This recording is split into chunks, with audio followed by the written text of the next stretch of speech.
Welcome, everyone, to the League of Cinephiles. Welcome to the first episode ever of Directors Showcase. I'm your host, as always, Alex Helmer. With me, guys, we have a great show for you guys today in our first episode of this amazing monthly series. I am your host, Alex Helmer. With me to my right is the great Jacob Cunningham. Jacob? How we doing? Super excited to be doing this show with you guys.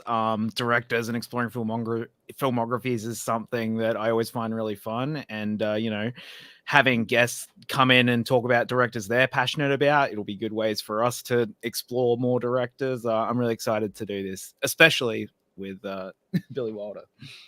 Of course, yeah, we're going to get to him in a sec, guys. We have a lot of categories to bring you. But before we do that, we have also our third co-host who will be joining us every month. He was the original co-host when this channel first started a long time ago. It's great to have you back, Alex Holmes. Holmes, how are you doing? Good. It's good to be here. Yeah, echoing everything Jacob said. Just excited to delve into some director filmographies here. And what better way to start with than Billy Wilder, the classics producer himself. So very excited to talk today about so many great films.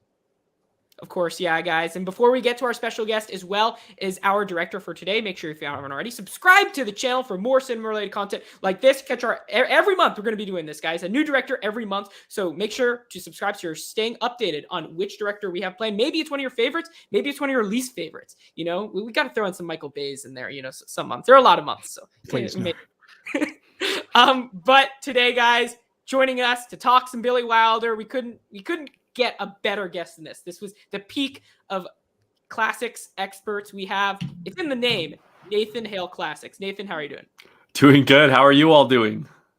Good. Nathan, it's great to have you back on the channel talking about one of your, you have the shirt, so does Jacob. Yes. So how are you doing? How excited are you today to talk to Billy Wilder? Oh, I am so excited. Billy Wilder is absolutely one of the greats. I think you built me up a little bit too much. I don't know if I'm a classics expert, but I do love those classics, dang it. It's in your name. You've set yourself up for failure here. Okay, that's fair. I did this myself, it looks like. You need to carry Nathan, us. Before we get started on kind of all we have to talk about in regards to Billy Wilder, guys, we have so much planned. Best performance in Wilder movie, best cinematography, best score, best Wilder picture.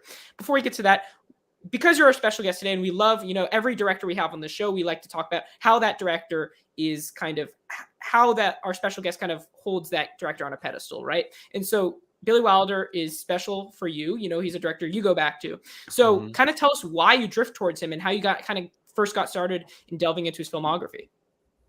Yeah, I would love to. So I think the first movie I ever saw from him was Sunset Boulevard when I was in high school. And I right away it stood out to me, and I remember in college revisiting the movie just out of curiosity. Maybe it was Noirvember or something, but I wanted to rewatch it. And it was while I was watching it, I was like, "What other movies did this guy direct?" So I looked. Oh, and I had seen Some Like It Hot before too, but I'm like looking at his filmography. I'm like, "What else has he directed?" And I see he has a pretty like a decent amount of movies, but not a lot. Like 25 full-length features he's directed. Yeah. So I'm like, I should just Sunset Boulevard's incredible, and I need to revisit Some Like It Hot. And so I'm like, I should just straight up watch his whole filmography. And so I started doing that slowly, and I started checking movies out from my school's library, so I didn't have to spend money on digital rentals. Yeah. And I just keep discovering more and more. I rewatch Some Like It Hot. I rewatch Apartment. That was another one. I see Double Indemnity for the first time. Like all these movies that are just crazy good. And for me, I think what kept me going was how ahead of his time Billy Wilder was. Like so many of his storylines, the way his scripts are written, the characters, it just feels like it doesn't belong. Like it's funny because you're watching a black and white movie, but it's almost like someone took a present day movie and changed the cinematography to be black and white and placed it in the 50s or the 60s or something. And that's how ahead of his time he feels. I think he's the greatest screenwriter of all time. And so it's hard to choose a favorite screenplay a little later on here. But for the most part, I just think he is lightning in a bottle when it comes to movies, way ahead of their time. And they always they have me coming back for more too. Yeah, and something you mentioned, which is a great point, which a lot of people don't take into consideration, was that while you look at Wilder's screenplay credits, you realize how many of his movies he wrote, not just original screenplays, but adapted as well. So you Mhm. realize kind of obviously I guess when he was working to today, you don't get too many directors who are doing both at a constant level. So that's something I really appreciate, especially when you consider how good his screenplays are for a lot of his movies. Now, Jacob and Holmes, quickly before we get to kind of the films themselves, how did you guys get into Wilder, and kind of how do you kind of hold him for you guys kind of in your head? I would say so. I started probably in like high school. I watched like Some Like It Hot, and I think in a couple of classes I ended up watching. I think I had already seen Some Like It Hot. Like my parents had shown it to me a while, like in high school at some point. But then we watched Some Like It Hot, and I want to say Double Indemnity in classes. And that really, I was like, wait a minute, that's the same director. Like that's insane. That Yeah. so one director can tackle two different genres that are like so far apart from each other and do each of them so well. And then I ended up watching all of these other great films, and I'm like just still blown away at how good each one is within its own genre, and that he had such a wide range. So Mhm. yeah, he's still one of the best of all time for sure for me. Jacob? Yeah, I saw Sunset Boulevard. I think was my first as well. I saw that probably 8 or 9 years ago, and that was probably not long after I really was starting to explore more eras of film. So it was probably one of the first like pre-1960s films that I really Yeah. watched and appreciated. And I think Wilder kind of is like one of the perfect. I feel like entry level sounds dismissive, but I feel like he's the kind of filmmaker that you could show his films to anyone and they'll like Mhm. them. Like I have a friend who would not watch anything before 1970, but I showed him Some Like It Hot, and he had like a great time. And so yeah, I watched that. Probably Double Indemnity was pretty early, and that one I didn't love at first, and then came back to a few years later Mhm. and appreciated. You have you you look like Oh you yeah, wanted to say sorry. something. Oh no. I just was. I'd like to say no. I was pointing to my poster, my Double Indemnity poster. Yes, Oh, that Yeah. makes so much more sense now. Can you imagine? I'm like, excuse I'll me. raise Yeah. you my I'd like to Blu-ray. spend- Oh man, you got me. I have the But Criterion yeah, somewhere now. so yeah, I watched a couple of those in school, and then my life changed when I saw The Apartment about 4 years ago. My friend said, "You got to watch this movie," and that is one of my all-time favorite films. And from there, I was like, "Okay, I've got to explore everything this dude's ever made." And I haven't gotten through everything yet, but it's been a really fun journey. And like you said, so ahead of his time. He was so good at his films. A lot of them are sort of very breezy and light and tightly plotted, but there's also so much like cynicism in them, and he was able to dance around the Hays Code in so many interesting ways. And Mhm. yeah, one of the best screenwriters. And he's like, he wrote some classics of his own right with Charles Brackett before he even directed features like Ninochka and stuff. And I guess to take us into it, I just want to share one of my favorite pieces of trivia about him as a screenwriter. When Billy Wilder and Charles Brackett turned in their script, the studio liked it, but they felt it needed some work. The writers they hired to rewrite the script were Billy Wilder and Charles Brackett. They sent them their own script to rewrite without even knowing it. Wilder and Brackett simply retyped their original script, and the studio loved the rewrite so much that they produced it with no further changes. That Oh was my from God. Midnight from 1939. But That's just a really crazy. funny story, and just his confidence in himself, and just a weird look into how the studio system worked in those days. Yeah. My first Wilder film was Fedora. No, I'm just kidding. Because you all mentioned Sunset I was like, Boulevard. why and did you something like continue watching him? I was because it seems like everyone's entry level is either Sunset or Some Like It Hot or Double Yeah. Indemnity maybe. So, but I think the first one I watched was Double Indemnity, and then I kept going, and then like Jacob mentioned, or I think it was Holmes who mentioned, the fact that he's so versatile, and you would see a Wilder movie. Like when I was younger, I'd see a Wilder movie and not even realize it was him. I'd just look up the movie. I'd be like, oh, that's the same guy who directed it. And, as I got older, as I progressed through his filmography, I kind of got to know him as a filmmaker a lot more and appreciate him on a higher level, especially kind of his background and everything from Germany and everything. Kind of during World War II, he came to America, and he was able to adapt that quickly to kind of the American studio system. Was really impressive. So yeah, let's get right to it, guys. And then, guys, if you're new to the channel, make sure to subscribe as well for more Director Showcase content every month. A new director. So it might be, again, we mentioned Michael Bay, probably not next month, but maybe. It's always we like to surprise people, we sprinkle in some fun ones here or there, guys. But the format of today's episode, we're going to be talking about a bunch of categories within kind of just to deduce kind of the best element of Wilder's filmography from so many different angles. So first, we're going to go with most underrated Wilder movie, guys. So what are your guys' picks for most underrated? I'm going to start with Holmes first. All right, so this one's odd one for me because I've probably seen the least amount of Wilder films here, but I've seen mostly the big ones. Like the only one that I've seen that's not one of his top ones is like Love in the Afternoon, and I didn't love it. So I guess most underrated for me.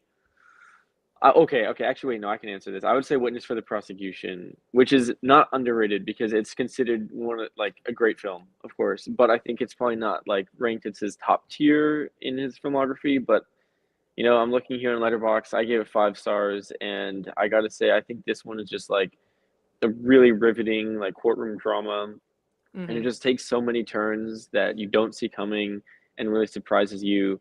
And I just remember watching it and like not having very high expectations for it. Like I just thought it was going to be like this kind of a by the numbers, I guess, like courtroom drama. I don't even remember if I realized it was Billy Wilder when I first watched it. But I think just watching it, just having that entertaining experience throughout where your eyes are glued to the screen the entire time. And Charles Laughton gives a great performance, and Tyrone Power. And I think this is probably the first Marlene Dietrich movie I've seen, which is kind of embarrassing, but I thought she was amazing as well in this film. So mine would be Witness for the Prosecution. I mean, I can help prove your case because I watched that a few years ago and I didn't love it, and I was hoping to watch it again before this, but I liked it. Don't get me wrong; it's just wasn't one of my favorites. So I totally get what you're saying, and it's like very like critically well regarded, but yeah, maybe not in everyone's top 3 or 4. For me, like Helma sprung this question on us like right before the show. So for me, I mean, I could pick like one of that's underseen, but I don't know if I'm picking one that might not necessarily be one of my top Wilder movies, but a movie I really liked that is really underseen is Irma La Douce. I'm a big fan of Shirley MacLaine, and it's I think it's one of his few color films that I really like, and it's funny, it's sexy, it has some stuff in there that hasn't really aged well, but I think the Lemon and McLean dynamic is so fun in that film, and I think it's one that is really worth watching that maybe not a lot of people have. Yeah, Nathan, we're going to go to you first of all, because I don't think me and Holmes have seen Irma La Douce. Do you agree with Jacob's assertion? Is that your pick, or do you have a different movie in mind? I have a different movie in mind, but I do agree that's definitely underrated. And I think it's good too. I also agree it's a little dated, but it still has those Billy Wilder signature lines where you're just like, yep, this is a Billy Wilder movie. Like you can just tell it is one, but I definitely agree it is very underrated. Very sex work positive, which was nice for the time. Yeah, I know it's pretty crazy. But so I have my ranking in front of me, and I had a choice, and I decided I was like, you know what, I'm gonna rank it in order of like popularity of all time, and I realized the movie I was gonna choose is still like underrated, but not as underrated. So I'm gonna choose actually a different movie. I'm gonna go with The Spirit of St. Louis, the James Stewart movie.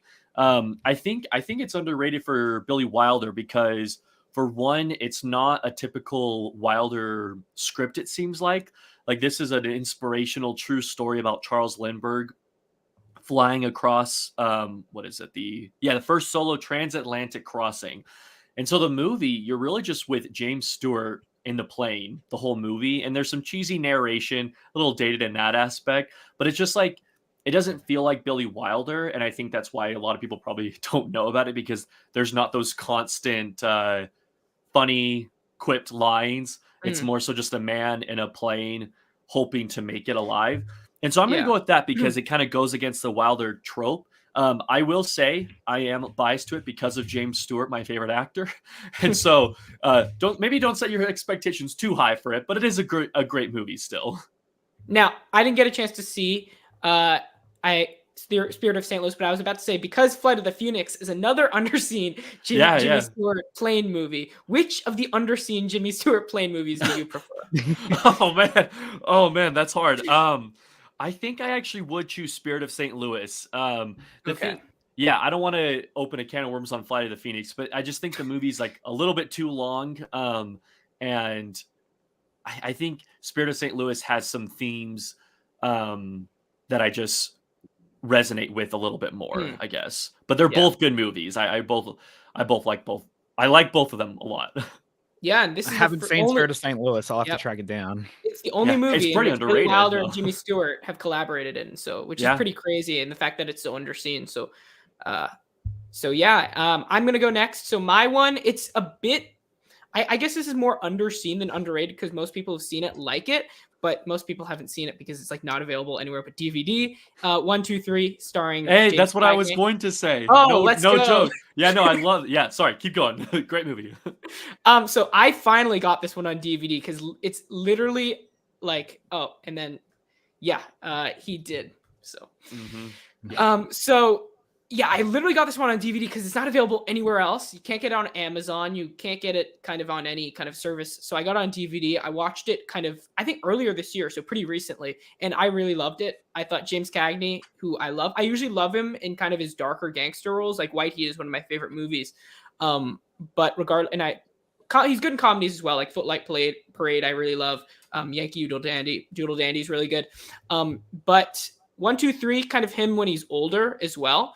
And I thought this was really funny. It's a really good satire. It's really fast. I mean, Cagney's that type of actor where he is very fast. And he just talks a mile a minute. I don't know how he did that performance. No, He it's is crazy. Like, it's insane. It's like characters coming through doors and different. He's like pushing them out, and new character comes in. It's like all one take, and it's crazy. Yes. And yeah, he's just one of my favorite actors. He doesn't even have to dance in this movie. He doesn't have to tap dance. That's how good he is. And I also thought, I'm forgetting his name, who was in that movie in a supporting role. He was in the Magnificent Seven, the original Magnificent Seven. The Horst Bullschultz. I really liked him in that that up. He was so good in this movie. Yeah. So hilarious. Yes, in he this was. movie. And then also it was made during the kind of the reign of the Soviet Union as well. So it's pushing a lot of boundaries. I mean, the fact that the movie takes place in that area, it doesn't even take place in America as well, which is pretty crazy. So people say Rocky IV was the movie that ended the Cold War. 1, 2, 3 could have been the movie that kind of pushed it a bit, I mean, it took, I guess, 25 years later, but maybe, one Funny likes how to that works dream. out. 1, 2, 3, Rocky 4. Like, it's funny how that sequence works out.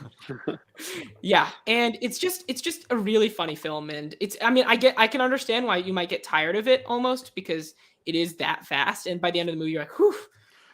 Yes. But I really liked it. There's also a fun car chase that's straight out of Fast and the Furious that I heavily enjoyed. So 1, 2, 3, get it on DVD because it's not on Amazon. 7-Year Itch. I mean, we'll talk about that later. we might. And then it is so good. Thank you, Movie Geek Productions. It is. Everybody went for most underrated, correct? So we can move on to our next category, which is Best Wilder Score. Now, I went last here, so it's only appropriate that I go first so I can give you guys some time. Mine is Sunset Boulevard, Franz Waxman, my favorite score. It was close between this and Apartment because the Apartment score is really subtle but really underrated at the same time. But I think it's that last scene in Sunset where that score really made it as my top one. I rewatched it yesterday and I noticed again how good it was. It's so magical but haunting at the same time, which fits the tone of the film. And it's almost, like I said, it's that it has that balance. And Franz Waxman is one of my favorite composers from that era. So I'm gonna go with Sunset Boulevard. Jacob? Look, this is like maybe the only question here where I feel that there is a correct answer. Ooh. And it's Sunset Boulevard, dude. Like, come on.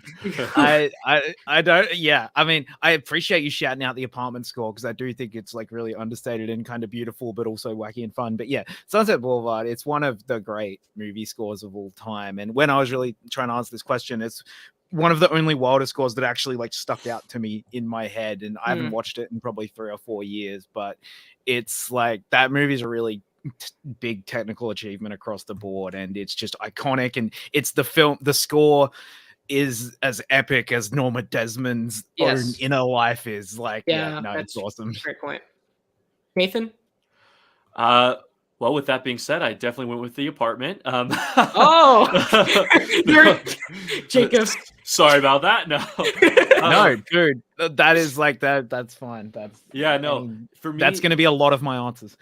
Yeah, no, I love it. What you were saying about Sunset Boulevard, it kind of like sticking out to you right away of all of them. That's exactly how The Apartment was for me. Like, this is a score that I'll listen to movie scores as I'm doing homework, and I've added The Apartment to the playlist. And so when it comes on, I think of Shirley MacLaine's character. I don't want to spoil Miss stuff, Kubelik? but yeah, I don't want to spoil stuff. But I think of her running at the end and the music swelling, and I'm just like, oh, like I love it so much. And so I had to go with that. But I agree, Sunset Boulevard definitely is. That's honestly probably my second one. So we'll just like I mean, The rotate- Apartment's my just second switched. one. Yeah. Nice. Okay, so we agree on the top Absolutely. two, like just different order. Holmes, take it home. Oh, I'm gonna go with Ace in the Hole by Hugo Friedhofer. Whoa! I'm- Oh, I'm- third one. That's I'm- my third one. Good man. I'm kidding, guys. He's I'm joking. sorry. No. It's gonna be Sunset Oh wait, Boulevard. was it? Oh shit! No, Never mind. He Damn got it. us. So thanks for the graphic there, Hummer. That would be a great pick, though. No, I mean I enjoyed that score obviously, but like you guys are saying, I feel like Sunset Boulevard is the one that like stands out. Like I just watched Ace in the Hole yesterday, and I already don't remember what the score really sounded like. I feel like I think a lot of his films, like the score kind of serves that background purpose. Like the same way like editing, like he doesn't want it to I be agree. noticed necessarily, Yeah. but it still aids the story. But Sunset Boulevard is the one that like you can kind of remember on its own, standing on its own besides just serving the story, and it's a little bit more memorable. So I think for that reason, that has to be the top one. So Yeah. All right, we're gonna move on to our next category: best character in a Wilder movie. So we're gonna start with Nathan here. Okay, so this one was actually I was looking at my list. This I hate one, this question. You can also Yeah. point out honorable mentions if you want. well, this Yeah. one, yeah, I was just gonna say this one's hard because his characters are so different from each other. Like sometimes you're following more of a kind of a villainous character, sometimes you're Mhm. following them just because they're entertaining.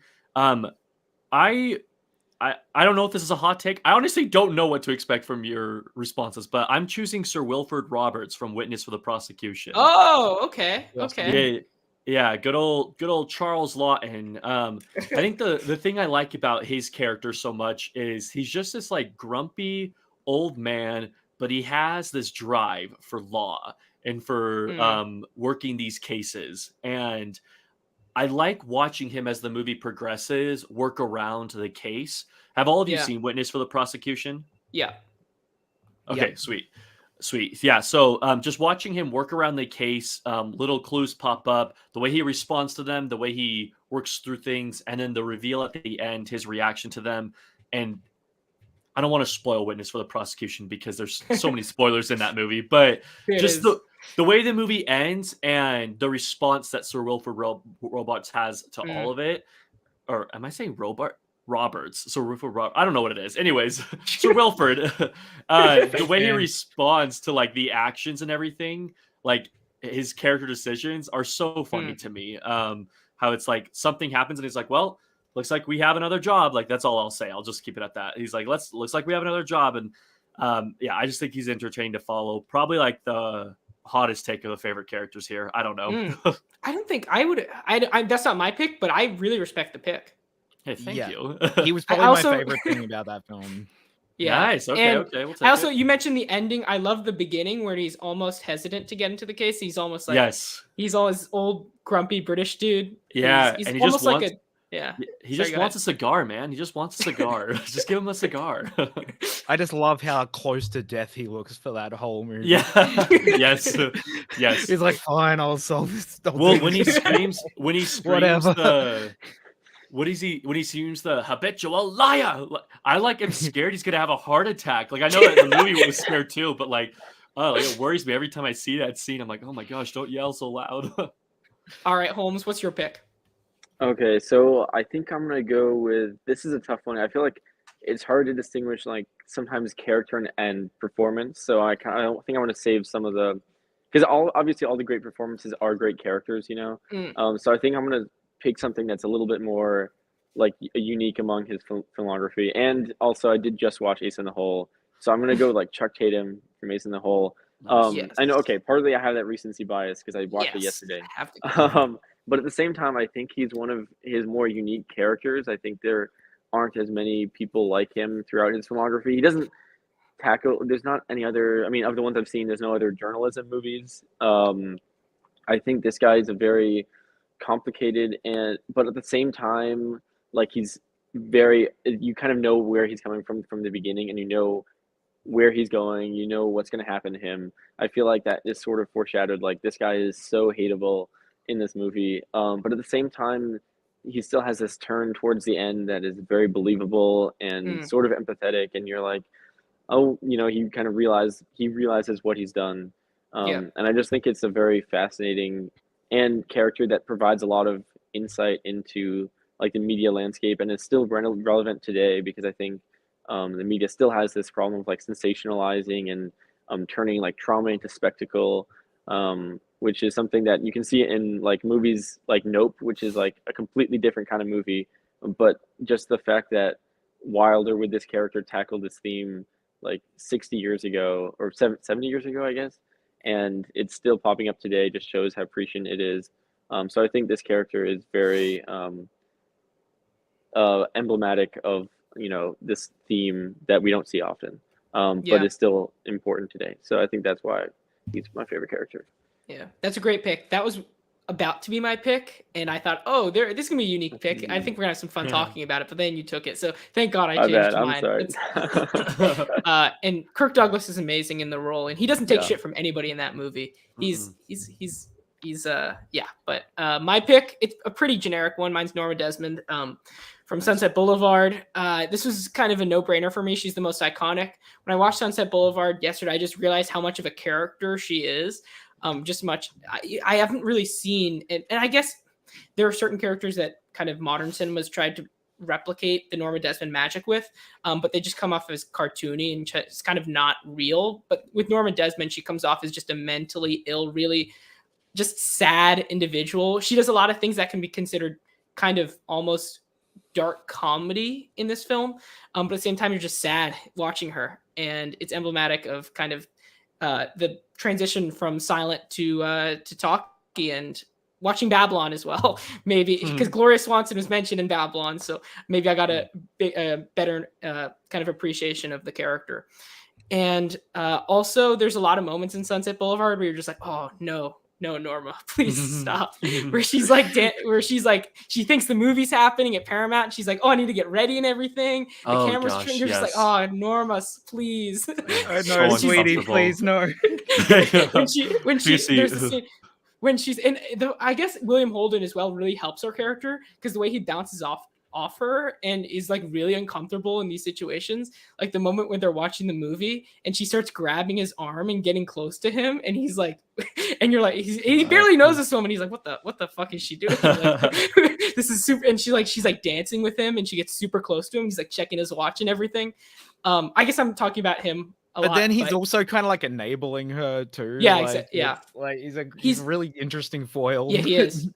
And and the end scene as well. I mean, it's one of the most iconic. Kind of the fourth wall break is so iconic. Her walking down the stairs as well, and just her line delivery the entire movie. It just comes off as so kind of bigger than life, which is ironic because she has like no life. So Norma Desmond. Jacob. All right.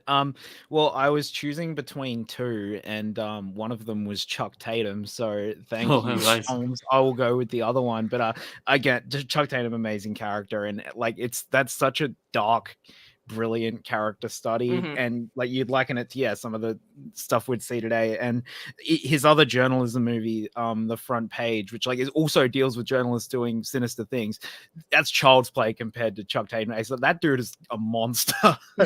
And that's why he's such a fun, I wouldn't say outlier in his filmography, but he's definitely probably his like worst protagonist in terms of being a horrible human being. But I'll go for my favorite. The other one I was choosing between. I'll go with my OG manic pixie dream girl, Fran Kubelik from The Apartment. I think it's a character that beautifully sums up so many of Wilder's strengths in terms of his films and in his character writing, in that there's so much melancholy to her, and it goes to some really dark places with her character, like the suicide attempt and everything. I won't try and spoil too much, but also she's so bright. She has a smile that could light up a room. She's so smart and funny and sharp. And it's a character that shows so many traits that come out in all of Wilder's work. And it's someone that I was really rooting for, not just in a sense that I want these characters to get together, but in a sense that I genuinely care about this character's well-being, and I just want things to go right for her. And a lot of that comes from Shirley MacLaine's one of my favorite actors, so obviously I'm going to be drawn to that performance and that character. But when I think through Billy Wilder, that is definitely the character that I'm the most attached to. Yeah, let's move on now to Best Wilder Cinematography. Jacob, we're going to go back to you now. You ended it. You're going to start this one. Best Wilder Cinematography. Look, I'm going to keep it simple here, guy. I'm a big fan of his black and white stuff. I wrote a top 3, and they're all shot by John F. Seitz. But Sunset Boulevard, I'm going to go with for best cinematography. Yeah, I don't know. Like I said, I just feel like that's the one that sticks out in my brain as the biggest technical achievement. I'm sure we've touched on so much already, but I think the lighting in that film really stands out to me. I know you've got Double Indemnity, which is also a great use of noir and light and shadows, but I think this film really, it does a lot with that old Hollywood setting. It brings out, like the score, it brings out so much of Norma Desmond's inner life. That final scene is it's probably the most visually iconic Billy Wilder movie that I always come back to. And I also just want to shout out Five Graves to Cairo, which you could also mention as an underrated one, but I watched that for the first time like a couple weeks ago, and that is like a really well shot movie with this really cool like freaking Egyptian wartime setting, and that's a really, really well shot one too. I was telling Jacob before the show started, I haven't seen that movie, but it was, if I had like an extra day to prepare for this show, that would have been one of the movies. Because I feel really, I mean, maybe one of my favorite movies is The Purple Rose of Cairo by Woody Allen, and that's like the same. It's an amazing title, so I was caught on the title. Really caught me, and also the setting, like Jacob mentioned, sounds really attractive. So I love Purple Rose of Cairo. For me, Sunset Boulevard was up there, but my pick is actually, me and Jacob are kind of switching rules here. I went with The Apartment for mine. And you guys are picking my favorite movie more than I am. I just really, especially everything in the office building and The Apartment is absolutely gorgeous. It has this kind of formality to it that is so kind of satisfying. And then also when he kind of goes outside, you have that gorgeous shot of him on the bench, sleeping on the bench near the beginning of the film. And then paired with the score as well, all of it has this energy, this electricity that kind of has this. I mean, I know Holmes is big on Mad Men. I haven't even seen Mad Men, but I know it has that Mad Men. Oh, sorry, Holmes. And then also, another show I wanted to bring up is Severance. I watched the show for the first time recently, and I could not just stop thinking about how close they are in terms of how both of them are shot, in terms of how formal they look, but at the same time that it has this kind of the order of things in the shots, how parallel everything is almost too good to be true, if that makes sense. There's something kind of bubbling under the surface in both. I mean, in Severance, it's a lot more sinister than The Apartment. In The Apartment, it's basically just a bunch of horny guys who want to get laid, but still sinister. So yeah, I went with The Apartment. Good man. Let's go to Nathan next.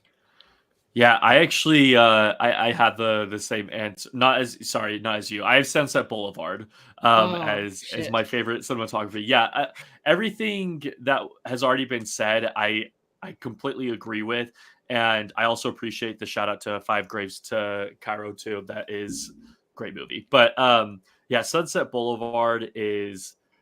I honestly don't know if I have anything to add. I think you said it perfectly. It's just it's very it's very memorable with the way that it's shot and the most crucial scenes. Part of the reason we remember them for being the most crucial, it's because of the way it's shot and the way what you see on the camera and everything. And so I won't say much more than that because I think it was said perfectly. But yeah, I agree. Sunset Boulevard's my pick. All right, Holmes, take us home. Okay, well, just to make it all like symmetrical here, I have to go with the apartment. Oh, let's go. Hey. Welcome to the team. Wow. I think crazy. you know, like Helmer was saying, I mean, really the Mad Men or honestly, yeah, this movie's influence on Mad Men is what makes me pick this. I mean, Mad Men is my favorite show of all time, and I think the cinematography does here a similar thing to what it does in Mad Men, and like you were saying, like Severance, and also All the President's Men. I feel like has some similar, like in Yeah. the shots look the same in terms of those ones where you're in the room with all the writers and like all the desks are arrayed in front of you. Like the symmetry, it's like you said, Helmer, it's too perfect. It like cute, it, like tips you off to like there's something chaotic. Like it looks organized, but there's something about it being too organized that Yeah. makes you think about the dark underside of it. And yeah, this is just like such a gorgeous film. I feel like just Mhm. all the way through. I don't know. You kind of said it the best, Summer. I can't put it any better than you did. But yeah, Thank you. really a good work here by. I think it wasn't that cinematographer that you mentioned, Jacob. I think this one actually was somebody else. It was um, wait, Joseph Lachelle. So good shout out to him. Shout Yeah. out. Yeah, and as we head on now to our next category, best supporting performance in a Wilder movie. Holmes, I'm going with the same order, except reverse every time. So maybe I should mix it up a Okay, bit. okay. But Holmes, get us started.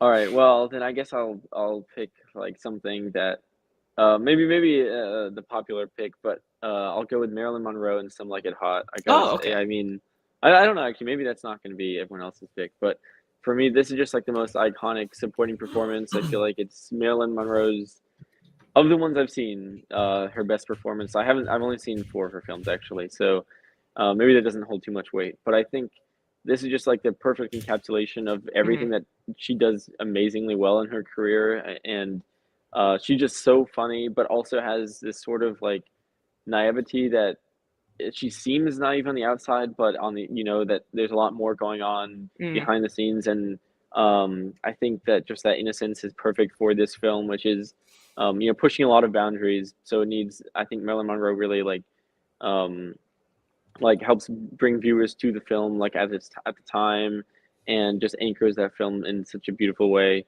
And she just I think just hilarious throughout. I think that's like the most mhm. important thing here. Like Some Like It Hot is one of the funniest comedies I've ever seen in my life, and it is always funny every time. I think one of those reasons is Marilyn's great supporting performance. Yeah, I love that pick, dude. Jacob? Oh, thanks. I'm next. Okay. Yeah, this was a really tough one. I actually kind of had to really dig through, but the one that really sticks out to me, one that didn't even get an Oscar nomination or anything, sadly, but I'm going with Edward G. Robinson in Double Indemnity. Whoa! What a That's a great pick. curveball. Curveball. I mean, that's the thing. Underappreciated, I think. I just think when I think I like that. of a supporting performance that really steals the show in a Wilder film for me, like I think he pretty much, yeah, like he almost becomes the protagonist and the hero of that film. But like that monologue he gives about how like there's no way it would be a suicide. There are all these like the way like supposedly that scene, it's such fast flowing dialogue, and he memorized it in like 4 hours and did it all in one take. Like the dude was such a professional and underappreciated actor. I don't think he ever got an Oscar nomination in his whole career, and yeah, he was just the first name that jumped out to me when this question was asked. And I looked through, and yeah, I love Marilyn Monroe. Eric von Stroheim gave 2 great supporting performances in Wilder films. So I don't want to like say all the names to everyone's picks, but one other one I want to shout out is Jack Crucian in The Apartment, who plays like his neighbor, the doctor. Like, be a mensch. Oh, yeah. I love that guy so much. Every supporting actor in The Apartment is so good. Yeah. I don't know. I just love. I guess it's the 4 guys who come into the 4 guys who are always going into his apartment. There's that one scene where they enter his office and they're talking about how unappreciative Jack Lemmon is being for them kind of helping him, and everyone. And I was surprised you didn't mention. Did Fred McMurray get an Oscar nomination for The Apartment or no? I can't recall. I don't think he did. Maybe people were upset that he Yeah. was ruining his clean image. Yeah. Because like he was known for playing a lot of very like clean cut family friendly characters, and Billy Wilder's like, yeah, nah, screw that, let's have him play like the worst dudes. And I think he actually like copped like a lot of controversy for it. Mhm. Hey, you took sleeping I've pills, heard tried that to kill too. yourself. What's wrong with you? You're a child. No, Nathan, let's go over. And also, guys, just feel free to mention your honorable mentions as well, just because there are so many. I guess Mhm. supporting performance encapsulates like every other character besides the lead. Yeah. So if you have any others. So. So my pick is actually also Marilyn Monroe. Some Like It Hot. Oh, nice. Yeah, Marilyn Monroe is incredible. I've seen a few of her movies, and this one is, I think, her best performance of everything I've seen. And I've seen her in like more serious roles, and then I've seen her in these kind of like what you said, like naive. She's almost, it almost comes off as she's like playing stupid, like she's an airhead, but like there's more to her when you get to know her, kind of thing. But I just love her performance. The "I Want to Be Loved by You," that is such an iconic scene, and then her performance on the train running wild. Just like when she's singing, she's incredible, but also when she's just talking to the two guys, like I think she demands the screen. I think she's awesome. But funny enough, my honorable mention is Eric von Stroheim for Sunset Boulevard. Yeah. So it's funny that Jacob also mentioned that, but because I think he's also very good in that movie, and I'm looking at it right now, he got an Oscar nomination for that performance too. So Marilyn Monroe is my pick, with Eric being second place. Also, can I just say I just resent so much the way Blonde portrayed the shooting of Some Like It Hot. Oh jeez, I still haven't seen that movie, and I don't think I will. blocked the movie out of my head. I don't remember how they portrayed the shooting. It's horrible. Yeah. As I a started Marilyn it, and I was Monroe like, fan, it no. will make you very upset. Yeah, no thanks. Yeah. Unfortunately, I haven't thought about it until Jacob brought it up. I'm so sorry. I'm joking. The bad memories.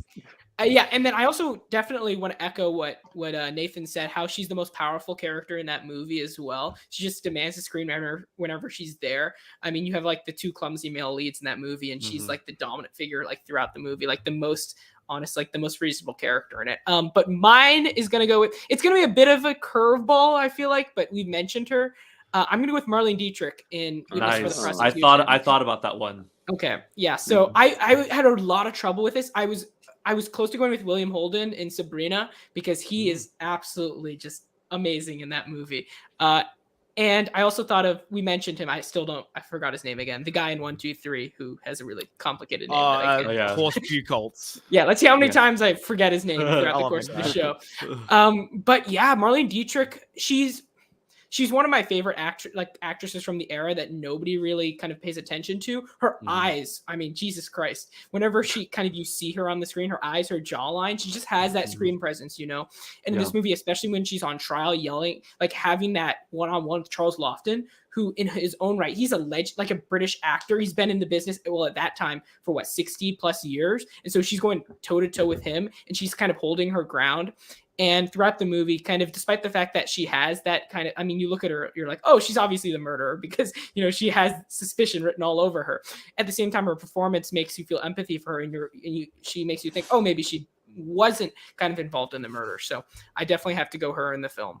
It's but any other before we move on? Just a question about Marlene Dietrich. Were her movies with Joseph von Sternberg, were those silence or were those sound films? I don't know if anyone knows.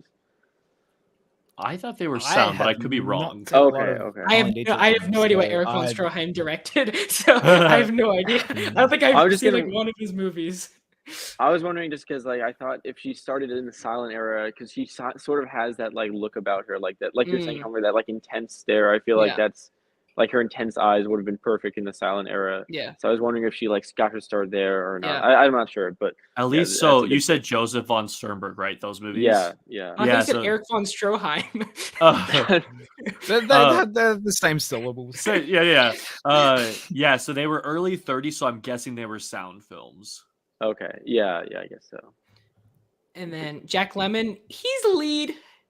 He's definitely lead. And if you're picking a Lemon lead, you got to go The Apartment, surely.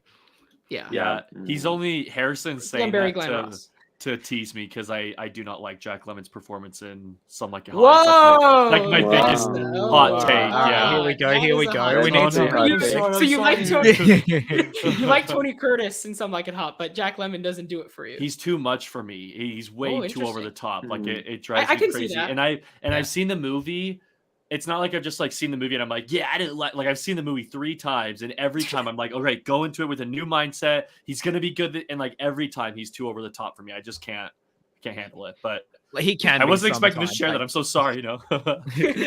I love Jack Lemmon, but he can he does overdo it a little bit. He's definitely the ham actor. All right. And then, guys, before we move on to the next category, subscribe to the channel. Just a quick reminder so you catch more of our content here. Movie trivia as well, if you like that. Movie debates, all of that as we head on to our next category, Best Wilder Screenplay. We're going to head now first to Nathan. Nathan, what is your pick for Best Wilder Screenplay? So this is the category that I had 3 things written down, and after each of them, I have a question mark. I'm like, do I do this? And so, in other words, like, so many options could be the right answer. So I'm going to say there's not a right answer, but I'm just going to go ahead and choose Double Indemnity because when I saw Double Indemnity, I realized I was like, this is like the most noir. Well, okay, not the most noir, but like when you think of noir Hollywood films and like the language and the way they talk to each other, I like think of Spider-Man noir from the Spider-Verse, how he talks really funny. It's like inspired from movies like Double Indemnity. Like when you just hear the dialogue in it, I'm like, oh my gosh, this is like noir goodness. And I remember that being like a huge standout of the movie for me when I watched it.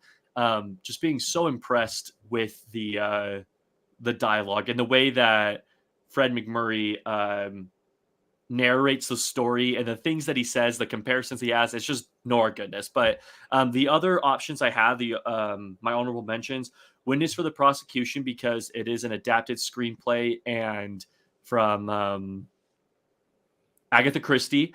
And I've read the book that it's based on, and the movie's actually better. Like Billy Wilder throws in like all the twists at the end. For the most part, Wilder adds to his screenplay. That's interesting. Yeah, Agatha Christie only has 1 or 2 of the twists, and Wilder just like goes to town like, let's add 5 more. So Outlasting Agatha Christie, that's impressive. So and Agatha Christie called it like the best adaptation of any of her books. But anyways, that's respect. And then The Apartment. I also put The Apartment just for how ahead of a time it feels. But honestly, I said it earlier, he's like the best writer ever, so I could make an argument probably for any of his movies, maybe except for like my least favorite ones. But yeah, those are the 3 I'll mention right now. Drink every time Fred McMurray says the word baby in Double Indemnity. No, you will die if you do that. Like they played that in my film class, and for like the rest of the semester, my friends every day were just like, "Hey, baby." Yeah, he does say baby a ton. Yeah, I'm like, that's great screenwriting. No, it's good. That I was love in the way he script. uses like repetition in it. Yeah. Awesome. And you mentioned Edward G. Robinson in it as well. I mean, he's kind of. I mean, you see a lot of characters. I mean, obviously, you see a lot of characters in films like that, noirs, and then obviously, like Psycho comes to mind, where you have Martin Balsam playing that type of character, where the main characters all suck, and you're like, who do I root for? So my pick is going to be Sunset Boulevard. So I don't think I can add too much because we've already talked about it, and I'm sure we'll talk about it more as the show goes on. But something I really appreciated when I rewatched it yesterday was how funny it was. People, you know, Sunset Boulevard, it's a noir, it's a thriller, right? So there's a lot of dark stuff in there, but the way Wilder balances it within the screenplay, there's a lot of, like I mentioned, there's so much dark comedy in here, so much that isn't like in the movie. For when Norma Desmond is going to Paramount to talk to Cecil B. DeMille, nothing is said about the movie not happening. It comes way later, so it's almost you wait for that payoff when William Holden is leaving her at the end of the movie. So a lot of it is kind of, it's almost shown, not said, but within the screenplay, right? Not visually, although the visual storytelling is great too. And the characters are written really well. The narration from William Holden, it's almost like you could say that it's almost lazy, where they're just like spitting out what he's thinking, but at the same time, it has a lot of personality to it, where what he's saying can be considered not sleazy, but be considered just very, I don't know the right word, but very kind of very, very true to the character, if that makes sense, and very kind of opinionated. It's not like he's just spitting out exposition for the audience. And yeah, I have to go Sunset Boulevard. And there's a lot of themes in there as well. I also really appreciate, I forgot her name, the female supporting character in that movie. She got an Oscar nomination as well. She was really good in there. And also the way her relationship evolves with William Holden is not what you expect, especially when he literally like pushes her away and says, "Hey, go to Arizona, leave me. Should have nothing to do with me. Like I'm like a dirt bag. Like you have a future, just like leave," which is something that's very unexpected. And I think it really works. And it has really, over time, it's evolved really well. So Sunset Boulevard. Jacob?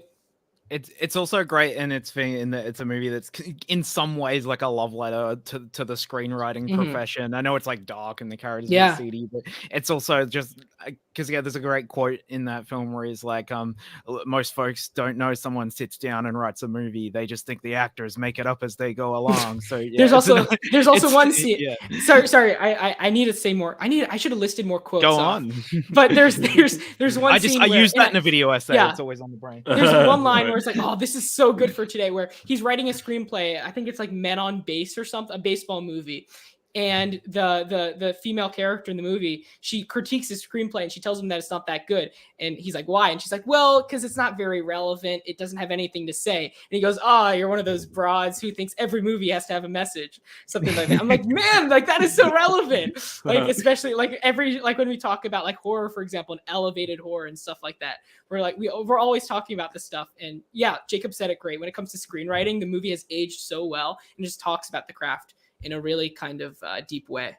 Damn broads and their elevated horror. Okay, I'll go now. The Apartment. I pre-planned. I pre-clicked it before you even said it. So. Yeah, I had to put this on. You know? I know you're sure. I was like, what did you change? I didn't even see that. Stealth. Look, that's my secret cap. I'm always thinking about The Apartment. It's like maybe my favorite screenplay of all time. Like that, 12 Angry Men, Hot Fuzz. Like it's on the Mount Rushmore. Like screenplay wise, it's the best screenplay of all time. It's like I don't know. I don't even know what to say. It's one of the funniest movies ever. It's really sad and emotional, and it's like literally like I won't say it's the prototypical rom-com, but again, like you said about it earlier, it's really ahead of its time, and it establishes like a formula while it takes some detours, and it's a film that's as much about the characters' inner lives as it is about the romance. Like there's so much more going on in it. It's also a great like satire of the corporate world. It fucking rules. That's it. Good pitch. So let's now go over to Holmes to take it home once again. Okay, yeah. I mean, The Apartment is a great pick, and definitely shout that one out. But I'm gonna have to go with Some Like It Hot. I mean, nice. I think, let's see. I'm taking a screenwriting class right now, and just to analyze it through that lens, like I think something that does so well, like we've talked about, like how a lot of his films are very tight, and I think this is one of those that it's just every line, like I think there's that thing, like, if it's a comedy, it has to be either like a joke or push the characters or plot forward or something. But I feel like so many things in this movie do all three of those things. There's like a joke, but it tells you something about the character, or there's a joke, but it like tells you important information that you have to know. And it's just such a tight screenplay in that way. It's one of the movies written by I.A.L. Diamond, or like co-written by him. And I feel like The Apartment is also one. I feel like those are Wilder's best. And Some Like It Hot also, I think, just the surface level obvious thing here is that it's just like freaking funny, and it's like one of the funniest movies ever. And I think that's all that's in the screenplay. I mean, the last line is like, maybe my favorite last line of all time. Definitely, if not like, of course, comedy all time, but maybe even all time besides comedy. I mean, well, nobody's perfect. I mean, that it's just so well done, and just like the culmination of the entire film. I don't know. I mean, every line in this is just like gold. So did you know that on Billy Wilder's headstone, like his grave, it says something like, "I'm a screenwriter, but hey, nobody's perfect." That's what. Wow. Oh, that's pretty Yeah. good. Yeah. I did not know that. Also read that Wow. I think a French newspaper published the headline with his death: "Billy Wilder is dead. Nobody's perfect." That's incredible. Oh man. Yeah, Wow. that's love. That's on Good my pick. top 3 as well. That script, yeah. Yeah, let's move on now to Best Wilder Noir. We're going to get started with Nathan here first. Okay, well, it's a little movie. You guys probably haven't heard this one. It's called Sunset Boulevard. Oh, have you mentioned it yet? Yeah, no. out of here. Hey, no, have not mentioned that one. Yeah, that's for sure. No, I just it's funny. I'm on this. I'm following this Instagram account. One of my friends, but he's doing a noir film tournament right now, and Sunset Boulevard like progressively makes it to the next round every time because it's just so well known for what the movie is. And I think we kind of touched on why it's such a good noir with the cinematography category. But I'll also just add, I mean, we also touched on it with the screenplay, like all the aspects that we've already mentioned of Sunset Boulevard. I think that it's what makes it a great noir, but I'll also add in the narration. I think that narration in noir movies is just like a good ingredient, and it always works. And so really like that about it. But I don't have too much more to add than what's already been said. But yeah, I'll choose Sunset Boulevard with Double Indemnity being a close second. Perfect. Jacob. Okay. Okay, it might not be one that people immediately think of as a noir, at least Oh. aesthetically, but I'm going with Ace in the Hole. Okay. Nice. All right. Like, all right. Yeah, sure, it takes place in broad daylight, but like thematically, the way it's written, the way the story progresses, the characters, it is pure noir.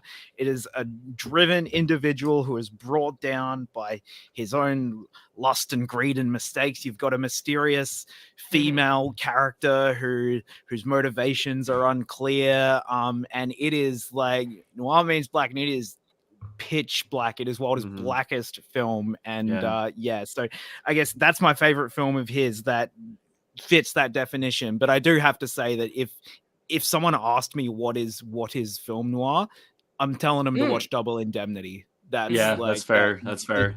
It's the definition. But Ace in the Hole would be my favorite. I almost sorry, real quick. I was expecting to be like, yeah, you guys aren't gonna expect this. The Spirit of St. Louis, like what? a real noir. The way Jimmy Stewart narrates that flight. It's actually the apartment. Come on, baby. Okay, anyways. So I don't think I've gone yet, have I? I think I'm confusing it because I think so. Yeah, Sunset Boulevard. No. Anyways, I think that's why, because I think someone else, Nathan, picked it. I'm like, did I go before that? No, that was you did. screenplay. Yeah, it's Sunset Boulevard. I think it's my favorite noir. That and Night of the Hunter really kind of battle it out. But I guess Night of the Hunter isn't a traditional noir. Yeah. But even when Sunset Boulevard opens, the opening is so iconic when you know he's dead straight away. So it's really hard when you know the main character dies at the end to keep up that tension and to keep the viewer asking, what is going to happen next. And Wilder is able to do that. I mean, you see the guy dead in the pool. He's narrating his own death. He's like, "Yep, that's me." So it's not like, oh, it might be someone else. No, it's here. Yeah. Yeah, exactly. And but yeah, and the movie, it's also it's a noir, but also doesn't take itself too seriously. It realized that it's a movie about the Hollywood system and how it's failed certain people, and so in that way, it's kind of very self-aware, and it's very well paced. It knows when it should be dark. It knows when it should kind of take. There's certain moments of the film where he's not in Norma's Desmond and he's just like partying with some Hollywood execs, and so it knows kind of when to kind of time everything and make kind of and pace kind of the entire film. So I had to go Sunset Boulevard. Holmes. Oh yeah, just a note on that dead body in the Oh, sorry. I thought you picked it, so I was just gonna. No. You'll see. No, I was gonna say. Before I watched it, I remember I saw some like clip of like on YouTube, like some video essay was mentioning Sunset Boulevard, and they showed that clip of the dead body, and I thought that spoiled the movie. I was like, damn it, now I know the character's dead. I didn't realize that was like the first scene in the movie. So when I watched it, I was like, oh, okay, thank God it's not spoiled for me. Anyway, okay. My pick is probably Double Indemnity. I'm gonna I mean, we've been Nice. like dancing around it. You know, you guys have both mentioned Yeah. it, but I Mhm. think that one is definitely the most iconic noir. I mean, just like it started the genre. I mean, that kind of got to count for something, or like maybe not started. I know like Maltese Falcon, I think was a few years before, right? But like it definitely solidified like the what is like the base level of like everything about it is like just most noir it can be. You know, it just all like Yeah. turned up to the noir turned up to 11. You know, it's just like so noiry. I don't know. Noir, yeah, yeah. It's Film is it's just noir, such a bro. perfect Come little on, baby. movie. Yeah. No, I should have saved that one. You're gonna make me say it to everyone I see today. Well, I'm But yes. actually thinking now, and I actually might change because I'm thinking like best Wilder noir.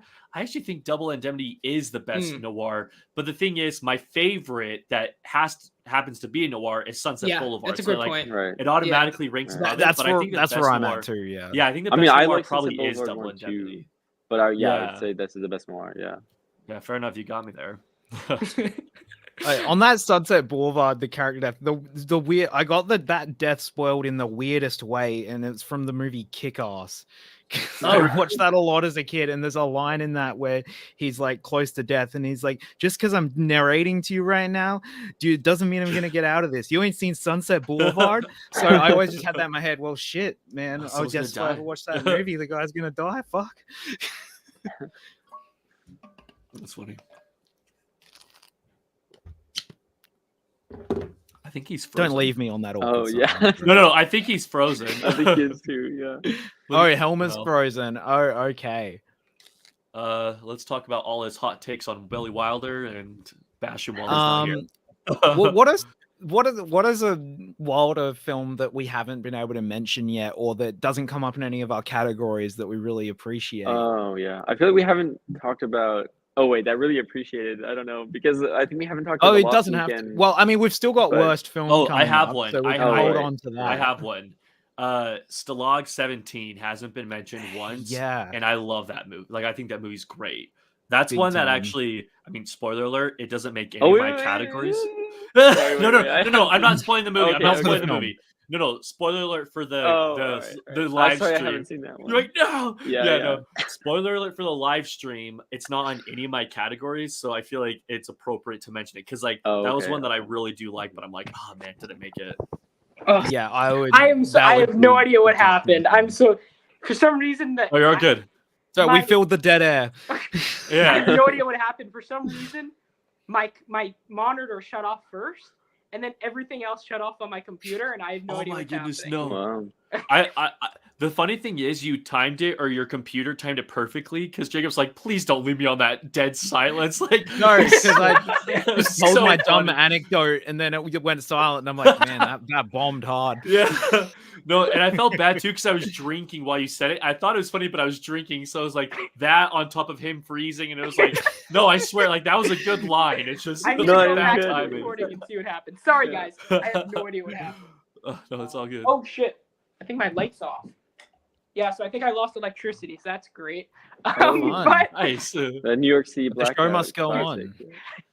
but yeah, let's just move on to the next category: worst Wilder movie. So this will be a fun one. Let's start with Holmes. Okay, all right. All right, now I can really dig into this. This is the only one I don't like that I rated less than 3 stars. Love in the Afternoon. I just saw it 2 days ago. I knew you were gonna Oh say it. God. I mean, it just has none of the charm. Like I feel like okay, well, the big issue with it for me is like this character age gap. It was like It's weird. what is it? It's It's weird. really weird. Gary Cooper's 55, Audrey Hepburn's like 27. She was about but in the movie 27, she's yeah. in the movie though she's a student, so she must be like 19, 20, maybe Yeah. 22 if we're No, it generous. makes it even worse. and the thing is like I understand like movies back then, obviously a different era, a different time. But I think you Even have back to like at then, least people thought that was too much. yeah. They're like, And I think Billy, you It was still- controversial down. when it was being released. Yeah. And you have to have, if you're gonna want me to like be like, well, it's a good movie, but it has this one problem, you're gonna still have to make it like well done. And I feel like this relationship is just not well fleshed out. Gary Cooper is like sleepwalking through this movie. He's Mhm. does not he's terrible. I don't know. He's not charismatic at all. Audrey Hepburn is pretty solid, and I like Maurice Chevalier, but I think their chemistry, there's just no chemistry. I feel like this is one of those movies some older movies, romance movies do this for me, where they like the two characters meet and they're just like automatically assumed to be in love. Like, oh, Yeah. he's really Yeah. handsome, but I feel like they never established that chemistry. Like, why did she fall for him? Like, he's older and attractive. I don't really get it. And I just feel like there's that whole plot point about him getting jealous when she's lying to him about all the partners she's had, and then but it's But just his like, character's literally a playboy who's yeah, and like what it like just known the for double sleeping with standard tons is of just women. like, yeah, exactly.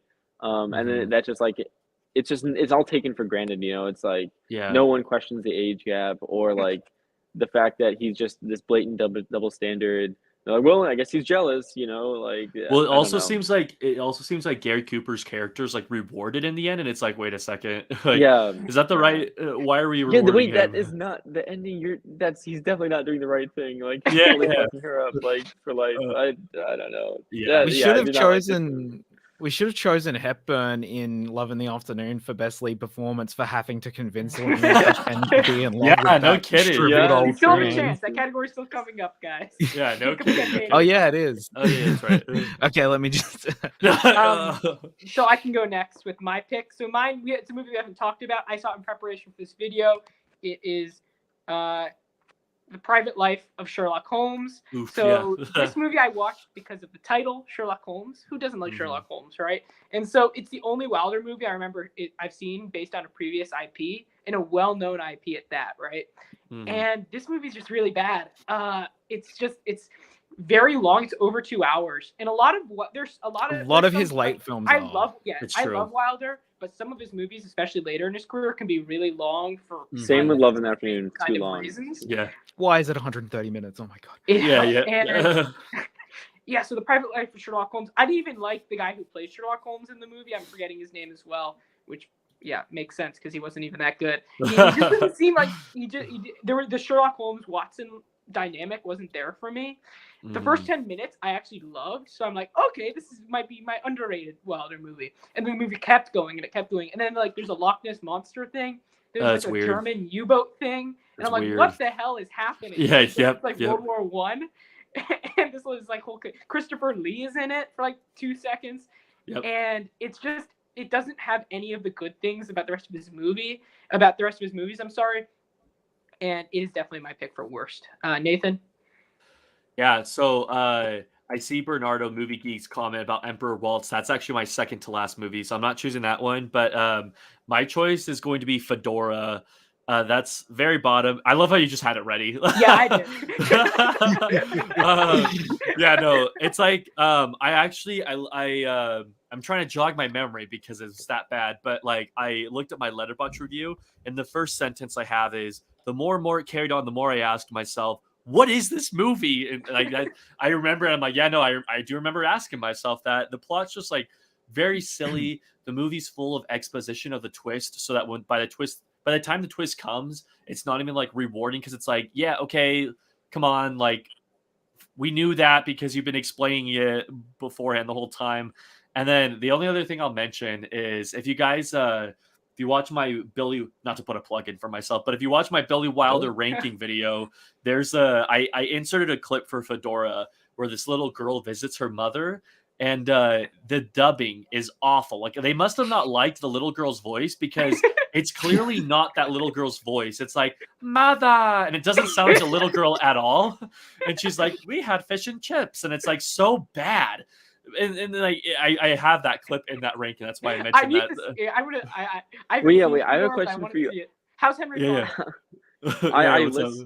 I just listened to this like podcast about like, I mean, I was in preparation for this. I started listening to this Billy Wilder podcast, and they were talking about Fedora, and they were trying to justify. They were saying like, oh, it's one of his underrated movies, and they were saying that it's like Vertigo on a Greek island. Like, how accurate is that description? No, it's Nathan, so like, the difference is, a bit. yeah, I was like, the difference is Vertigo's good. No, no, it's just like and also the performances are weird. The whole movie just feels off. It has William Holden, so it's like, oh right, like classic Wilder, but it's like even William Holden, I just don't like any of it.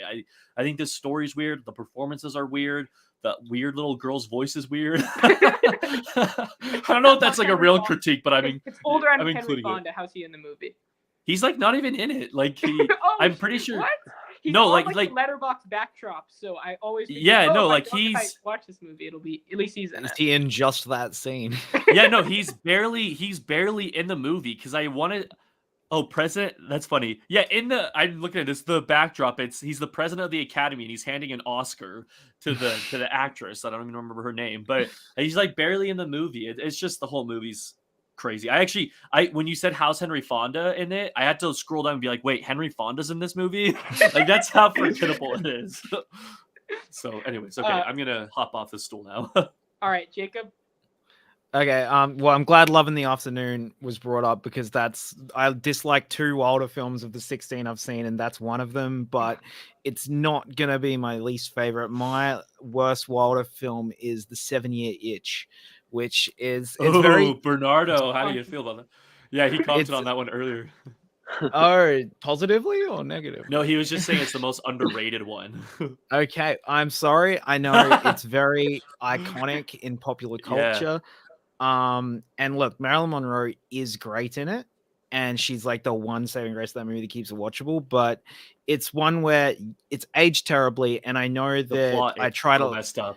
yeah, and I really do try to look at films through the lens in which they were made, and like, look, this is maybe, and I don't think the film was made with bad intentions, but it's just one where there was almost nothing about it that I could really latch onto in any sort of way, and it kind of just made me angry in that it's like, yeah, I mean, Love in the Afternoon has a terrible age gap, but this protagonist, Tom Yule's character, is just a terrible person. It's like, why should I care about rooting for this guy who's like weighing up, oh, should I cheat on my wife to be with this girl who's young enough to be my daughter? And Monroe's great. She I was saying she plays it with this, like I was saying to Helmer before the show, she plays it with this innocence that kind of makes him look stupid.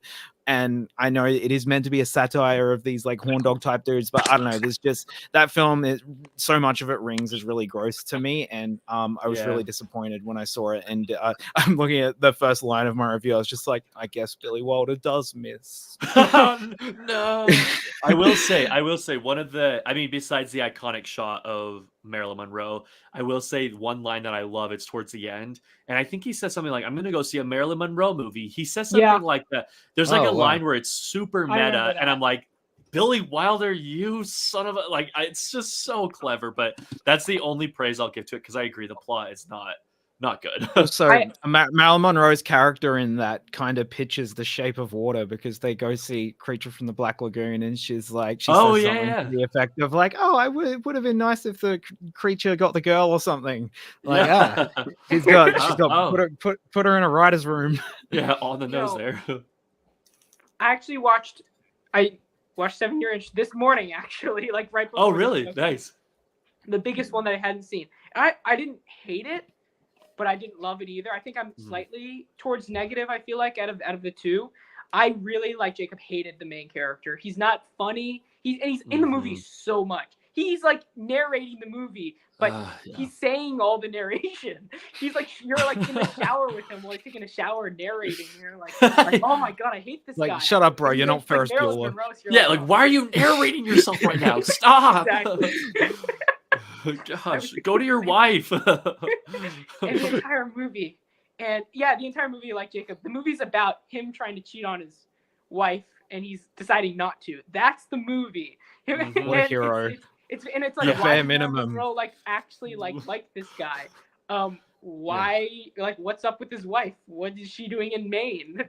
Like, why isn't she back yet? Like, I wanted at the end of the movie, I was like, okay, I'll give this movie like a good score if at the end of the movie his wife comes back and she's like with another guy. Then I would have been like, okay, I'll give this a positive savage, score. Yeah. It's funny at times, but none of the comedy is from the main character. It's all from like the guy who wrote the book, the 7-Year Itch book, and all the side characters and stuff. But none of it is actually him. And I talked to Jake about this before. If it was Jack Lemmon, I also feel like it's a lot of performance-wise. If Jack Lemmon played that character, it wouldn't have been great, but it would have been a lot better than. I agree with that. I'll even agree with that. Yeah. I think casting could have really improved Love in the Afternoon as well. Like, Cary Grant was offered the role, and imagine Yeah, how yeah. good. Oh. Like, yes, he's older too. That's an age gap, but like he actually, Gary Cooper. I'm sure he's a fine actor. I haven't seen a ton of his work. But he just Yeah. doesn't have that sort of charisma. We've also seen Cary Grant and Katharine Hepburn in Charade, Yeah, and they Charade was were great, amazing. you know, So yeah, like, yeah, yeah. I completely stand by it. I'm like, oh, I didn't know that. I wish that Well, could have happened. Or like the Bogart in Sabrina with Hepburn is a bigger Yeah. age gap than her and Cooper, but like it works because Yeah, totally. like Bogart actually has charisma. hmm Yeah, let's move on now to our next topic. We're going to go to Best Wilder Comedy. A lot of options here. I'm going to save myself. Jacob, we'll go to you first. It's The Apartment. I can't pre-plan everything because I'm on my phone, so forgive my Yep. my No, bad I timing. thought you'd You're be. good. I thought you'd be ready for that one. Yeah. Look, I mean, if I wanted to say like pure comedy, I'd probably say Some Like It Hot. Because obviously The Apartment does have a lot of melancholy and dramatic elements too, but it's one like again, I feel like a lot of his, even probably after The Apartment, his films started falling off a bit in terms of like being 2 hours long and having way too many twists and turns in the plot. And this movie kind of does that, but it does it so perfectly. And it is like you were saying before, all the dudes in the office are really funny and like they're scumbags, but unlike the 7-Year Itch, it's not asking us to root for them. It's literally just making fun of these fucking losers. And all the mistresses they're flirting with are really funny as well. Look, it's my favorite Wilder film and it's a comedy, so that's why it's my answer for best comedy. Fair enough. Holmes. I gotta say, I mean, it sounded like a broken record, shit. but Some Like It Hot. Yep. Let's go. Yeah. I got it. Good one. I mean, like Jacob said, pure comedy. It's got to be Some Like It Hot. I mean, this is just like one of the best of all time. Yeah, I don't know. I feel like I've said so much about this movie like already today. It's getting difficult. Say anything more? Yeah. Honestly, I find it difficult sometimes to talk about movies I really love. Like sometimes, like movies I hate, I feel like, oh, okay, I can say why I hated this one. But if I love it, it's just like it's just a feeling, you know. I don't know. But yeah, this one is definitely it's an all timer. Nathan. So this is probably my most obscure pick, and I could have done this for underrated too. But I'm gonna go with The Major and the Minor. What? You're right. What is that Wow. movie? What I have not not seen it. That's No. the biggest curveball. Wow. Yeah, I think so. I won't spoil it or anything, but just a general. So a few things about Major and the Minor. So it was the first Ginger Rogers movie I ever saw. Wow. And I'd heard the name because it's a pretty famous name, but I never seen anything. I like Ray Milland as well as an actor, and they're the two leads. The movie is very dated though, and not like in a weird, like, well, actually kind of is weird, but not in like a messed up dated, but like just kind of like, all right, this definitely couldn't be made today. But it's really weird. Ginger Rogers, she's like definitely an adult in it, but she's playing like a young girl. She's trying to pose as a 12-year-old girl. And it's just like really ridiculous. And it's Billy Wilder's first movie he ever directed too. And it's like still good. But it's more so just like unbelievable because it's like no one would fall for her being like a 12-year-old girl. But the way she acts as a 12-year-old girl is hilarious to me. There's one scene where she's smoking on a train and these like officers come out and she doesn't want to give away that she's like an adult. So she literally puts the cigarette in her mouth. She's like, and it's just in her mouth, and they're like staring at her, and she's just like, and as like the smoke is in her mouth, and finally she has to spit it out and run away. But it's like, Finally. no, it's like it's like her acting in that scene is hilarious to me. I think also Major and the Minor, like there are other comedies that I could rank higher, but I'll be honest, I also just want to shout out Major and the Minor, so I'm gonna choose that for my pick. All right, so I'm going to keep going with the trend of everybody picking a different movie here. It's go. not as obscure as Major and Minor, but it's one I feel like we haven't talked about too much, and that is Sabrina. Nice. Audrey Hepburn, William Holden, Humphrey Bogart. This is definitely my favorite Wilder comedy. I need a rewatch. I feel the only one I need to rewatch is Some Like It Hot, but I don't think it'll reach kind of what I thought of Sabrina. I thought Audrey Hepburn carries really hard. This is one of her best performances. Obviously, there's not much I can talk about with her because she's just good. She's my favorite actress ever, and so it's She's really great. difficult for me to deduce what does she do good in this movie because she's amazing in every movie she does, and kind of for the She's same my reason. second favorite actress. I echo you. Let's go. I beat Jacob. Who's your All right. number one, Jacob? I'm just curious. It's a weird one. It's Sally Hawkins. No, that's great. Yeah, love her. No, I get that it's not someone everyone would pick, but I just think she's the greatest working today. Yeah. No, that's fair enough. Yeah. I like it. But yeah, the screenplay is really clever. William Holden and Humphrey Bogart play off each other really well as kind of a duo that's always trying to kind of thwart each other's plans and everything. The score is really good. The supporting cast, like the guy who plays her dad in the movie, the chauffeur, he has a really, really good line that I can't remember because my computer's not working. I can't look it up. Oh, man. And he was also in Dial M for Murder. He was the detective in Dial M for Murder.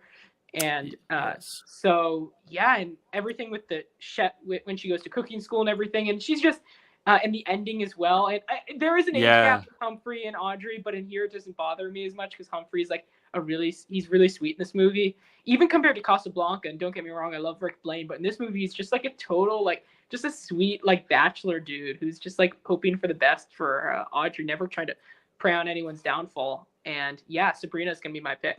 I'm curious, where does Sabrina land for you guys, because we haven't mentioned it much in this? I like it, but it's lower mid-tier Wilder for me. Yeah. But I've only seen it once. I'll need to watch it again at some point.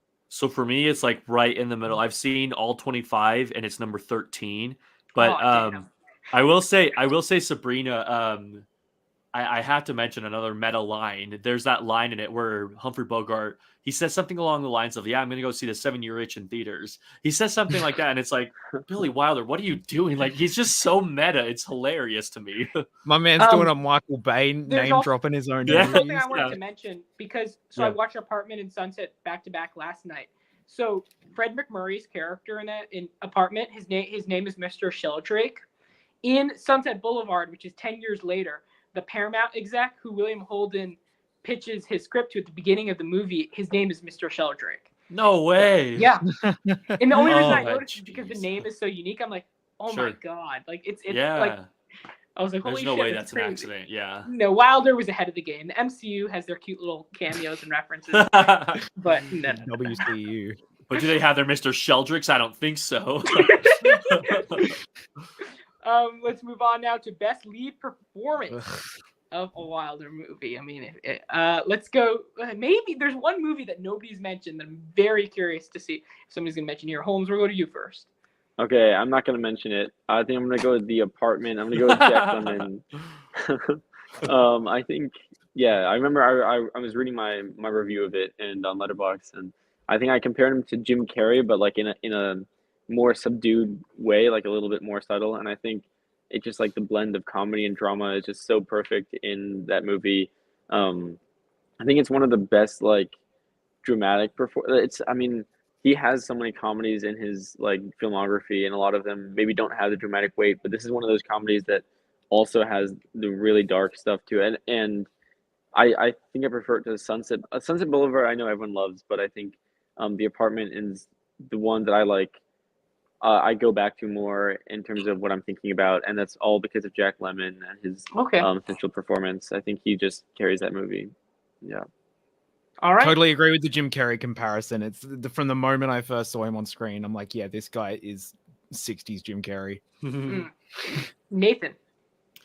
Yeah, so I'll give a little sneak peek. So yeah, I was looking at I was thinking of who it was, and I found out right away. But then I wanted to do a little research. I found out there are only 2 performances that have won Oscars. It's William Holden in Stalag 17, and my pick, Ray Milland for The Lost Weekend. Yeah, that's the movie I was wondering. Yeah.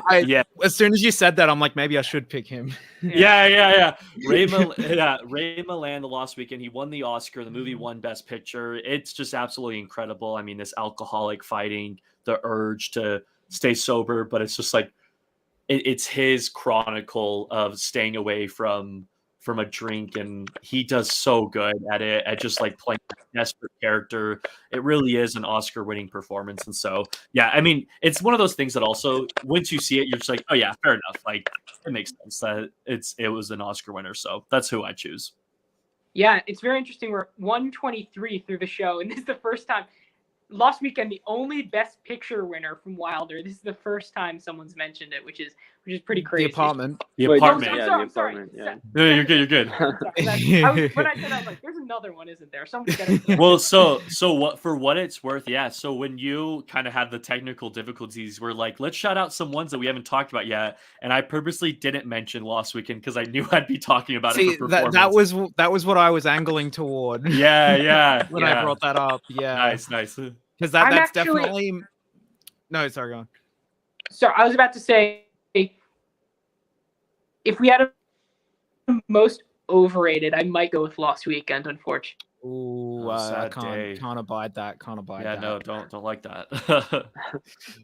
I also don't The- love it. I remember I saw it and I was like a little disappointed, but it's been really long. Like I haven't seen it since high school, so I think I need to rewatch it. Like I couldn't even tell you why I didn't love it. So I think I need to give that another shot. The lost respect for Alex and Alex for not loving the Lost Weekend. I was gonna say that's probably my favorite Wilder film that's not in any of my categories. Okay, cool. Like that's not any of my answers. That's my Stalag 17 for you. Yeah, I mean Stalag 17 would be up there too. yeah. As for I am so sorry. I have no idea what's happening right now. This has never No, you're all happened in good. 2 years of me doing this show, so I'm so That's sorry. so sad. Look, everyone gets their turn. What I was going to say is that I would have actually picked Lost Weekend for most overrated, and I know Jacob knows my thoughts. I think it's okay. I think it's okay, but I don't love it as much as other people do. Mm-hmm. Right on. You guys hate me. I'm sorry. Yeah, no, I'm not. so sorry. I'm just blowing past it, you know.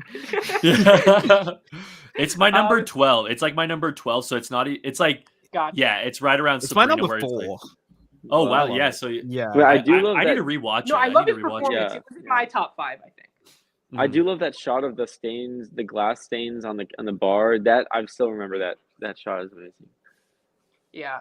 So my pick, I was between a couple, but I need to go with something. It's already been mentioned for best character, but I feel like for best performance, it kind of deserves that spot as well. It's Kirk Douglas in Ace in the Hole. And again, this is my love for Kirk Douglas.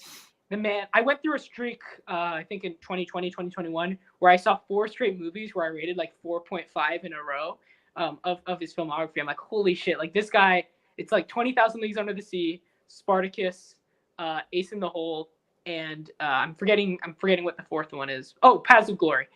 And, oh yeah, fair enough. Yeah, and he's just amazing in this movie. His son's great too. I mean, he was just an Ant-Man though, so this is a movie of much better quality. Yeah, he's just his character development is off the charts. He has to play so many tones in the movie, especially throughout as you start to actually feel for him, and he starts to get certain realizations about the industry and stuff and what the situation is, and you realize he starts to become the voice of reason by the end of the movie, which is crazy because at the beginning of the movie he's such an asshole. And his relationship with the female character in the movie, where her husband is literally trapped under a bunch of rocks, about to like die, and she wants to fuck this guy. And even he's like, whoa, baby, that's a bit too far. Sorry. Shout out to our boy Fred McMurray. Yeah, definitely Kirk Douglas in Ace in the Hole. Sabrina, Audrey Hepburn and Sabrina was my backup pick. Oh, nice. Like that. Jacob, I'm going to pre-plan Okay. this. I really yeah, you're probably going to be right. No, going into this I wrote down 8 names and I still really hadn't decided. But you know, all 3 of your picks were on my list. I might bring them all up in the end, but yeah, Helma, bring the picture back, all right? There it is. It's Shirley MacLaine in The Apartment. She would be in my top 5 to 10 favorite actresses as well. And pretty much for everything I said about a character being tied in with actor, I think I called her the OG Manic Pixie Dream Girl, but I've always thought that she kind of takes that archetype and brings so much more to it. There's so much depth to that character, and it's a character who has so much in her life. I feel like she has more depth than Jack Lemmon's character in that film. She's not just there to enrich his life, and I absolutely love her in it. But just some other names I wanted to shout out. Your 3 picks were all on my list, but also Gloria Swanson in Sunset Boulevard, Yep. Barbara Stanwyck in Double Indemnity. Yes, somebody finally mentioned. I should have mentioned. I feel amazing. Bad for her. William Holden in Stalag 17 is great. Yep. Like won the Oscar. Yeah, exactly. Not a huge fan. That's another one I'm not huge on. Right. I like. I like the film or the. Yeah, right. No, I've seen it twice. I really dig it. I did not. I like the movie. Yeah, but I will. Have any of you guys seen From Here to Eternity? Yeah. Oh yeah. I don't. Yeah. So William Holden beat out Montgomery Clift and Burt Lancaster that year, and I think both of them did better in From Here to Eternity than him in Stalag 17. So that's where I'm like, wrong with old Burt I would agree, honestly. That's where I'm like a little better about it. Look, Helmer, we all know what Burt Lancaster should have won an Oscar for. Yes. The Swimmer gang. I knew you guys were going to say Swimmer. I haven't seen it still. Swimmer? No, I remember. I think the last time I was on a stream with you, you mentioned it, and it's like on my radar. Oh my God. I just have to watch it. And yeah, my last name was Audrey Hepburn in Sabrina. Oh, nice. Yep. All right. Everyone went. Holmes, you went with. Oh yeah, you went with Jack Lemmon. Yep, Jack Lemmon. All right. So our last category now is Best Picture. Who wants to get us started with Best Picture? Anybody with a really, really obvious pick, so we can build up the suspense. Yeah, I think he definitely has the most obvious one. Yeah, The Apartment. I probably shouldn't even talk about it. I'm literally going in circles, and literally what you said earlier, Alex, about how it's harder to talk about the movies you really love and it's easier to talk about the movies you hate, because when I'm talking about The Apartment, my brain goes to mush and I'm like, it fucking rules. But then when I'm talking about The 7-Year Itch, I've got this really eloquent analysis. But The Apartment, it's a film that brings me. It's a film that I can see myself in the characters. It's a film that brings me so much joy. Like, that ending is one of the most satisfying film endings of all time. And it is if I ever want to show someone a classic film that they if they haven't really seen any, that is the one I will show them. And I've shared this film with probably 10 different friends at this point, and they have all loved it, and it's just a really special film for where it sits in my life as a film fan and just as a film appreciator. It's in one of my top 10 favorite films of all time. That's awesome. All right, that is awesome. Holmes, let's go to you. I'm gonna say Some Like It Hot. I mean, oh man, I mean, it's hard to I think the reason it's hard to talk about the movies I like versus the ones I don't is because if I don't like a movie, then I'm like taken out of it and I'm kind of thinking about why I don't like it. But if I do like it, I'm just like completely sucked into it and like not thinking, and that's like what happens with this movie. I just like turn it on and I'm like just pure enjoyment the entire time. I don't know, I just like brings a smile to my face. It's just like it's impossible not to be like charmed or cheered up by this movie. Some Like It Hot is just it's just it's so good. I don't know. And it's also Marilyn Monroe's, I think, like her best performance, and she's one of the most iconic actresses of all time. So I think that also has something to. And then I think I haven't even mentioned actually like the duo of Tony Curtis and Jack Lemmon. They just bounce off each other so well, and that like buddy dynamic is so good. And you have like bounces, the other one not so much. I do think they balance each other out. I do think they balance each other. Like one's over the top, one's like more reserved, still the odd couple. Yeah. Also, that film is shockingly tasteful for a film about cross-dressing made in the 1950s. That could have gone horribly wrong. It's like I wouldn't say today it's like it's like super progressive or something, or like I mean at the time it's definitely boundary breaking. It holds up. Yeah, you can't really critique it in that sense. You're not like this doesn't feel it actually holds up remarkably well, and it has that film noir not film noir, sorry, that like gangster reference with George Raft. George Raft is great. I forgot to mention that. That whole like then you, even though it's a comedy, you still kind of buy the danger because you have George Raft and such a great actor like that, and it pays tribute to the gangster genre too. I don't know, it just works on so many levels for me.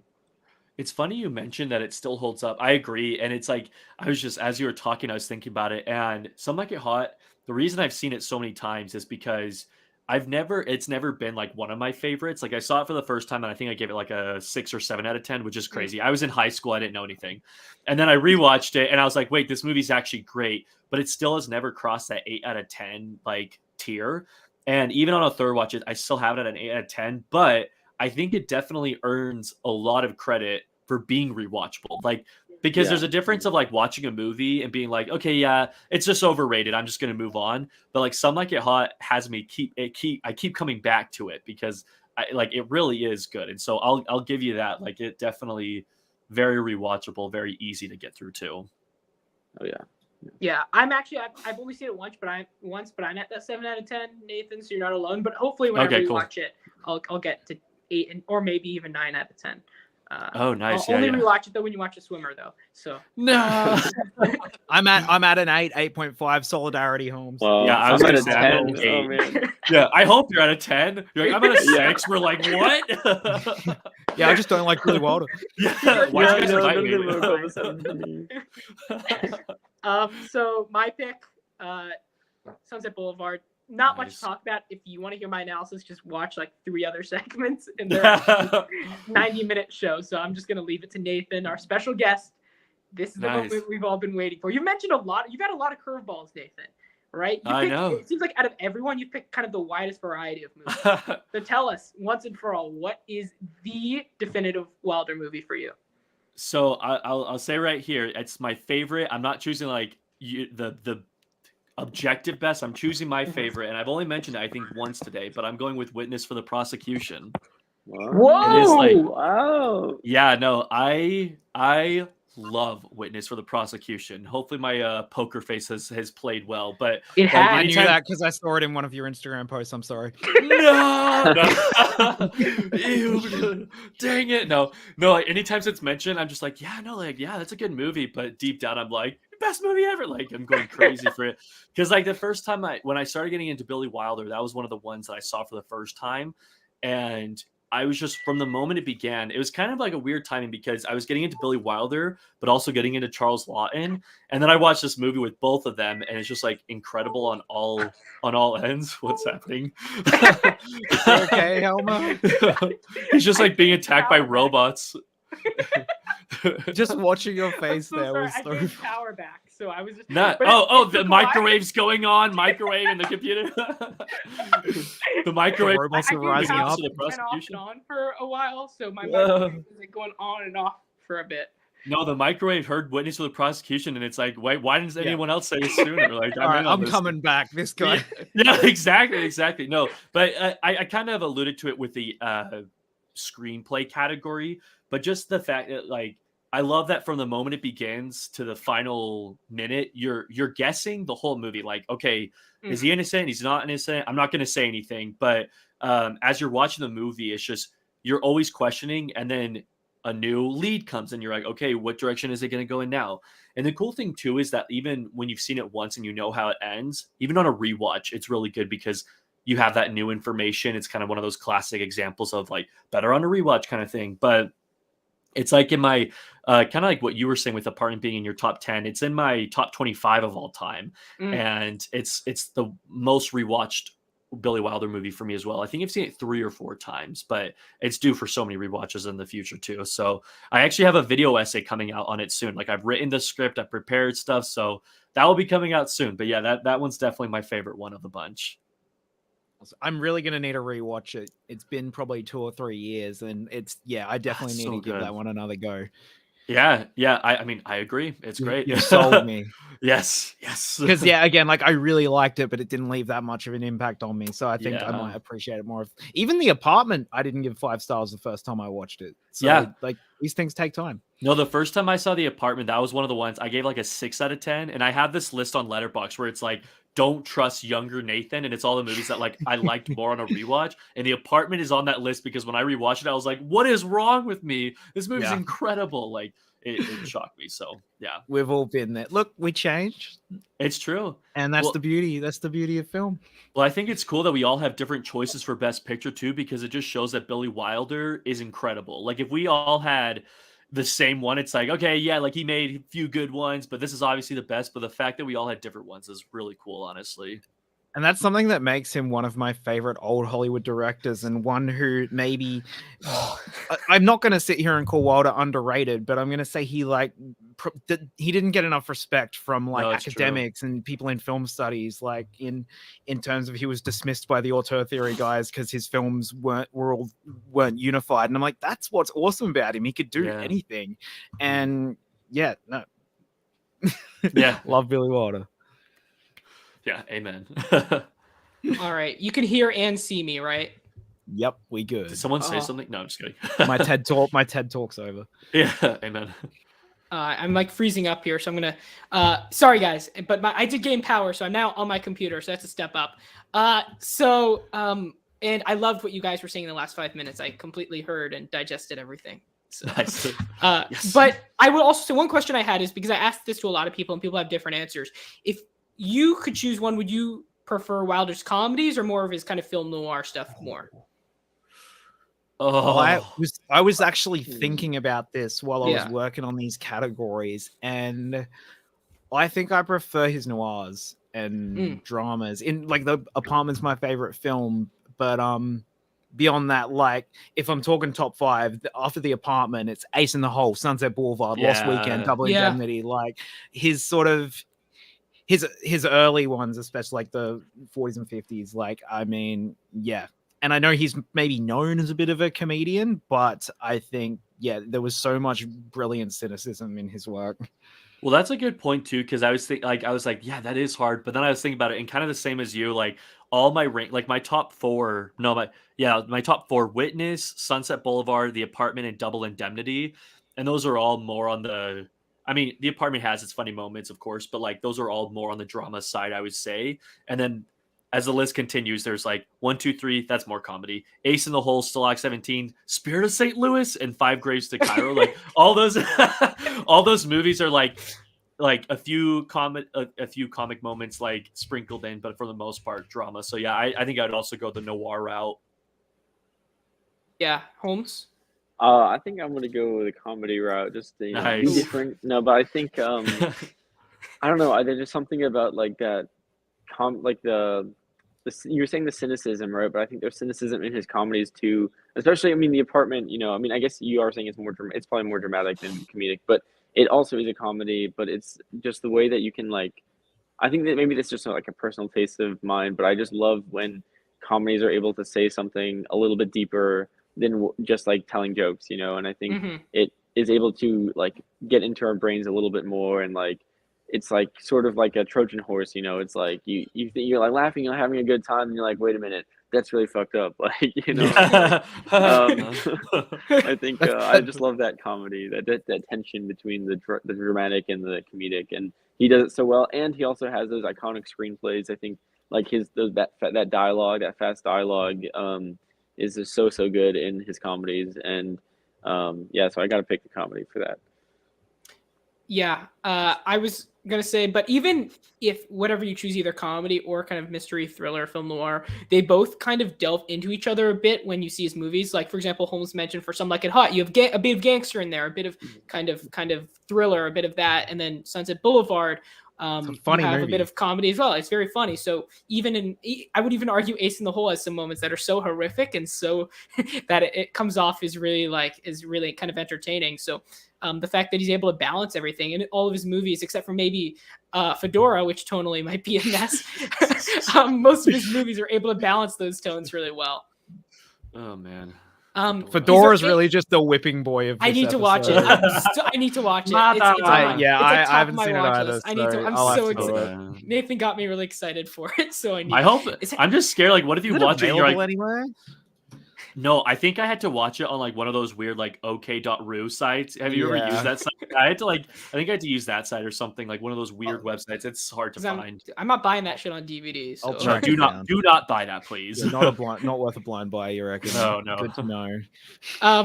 But before we end it, guys, are there any movies from Wilder that we failed to mention today that you kind of want to kind of bring attention to, or any performances or anything like that we haven't talked about that you kind of wanted to mention? As a film, I just wanted to ask you about, Nathan, since you've seen them all, because one that I really wanted to watch before this that I just couldn't find was A Foreign Affair.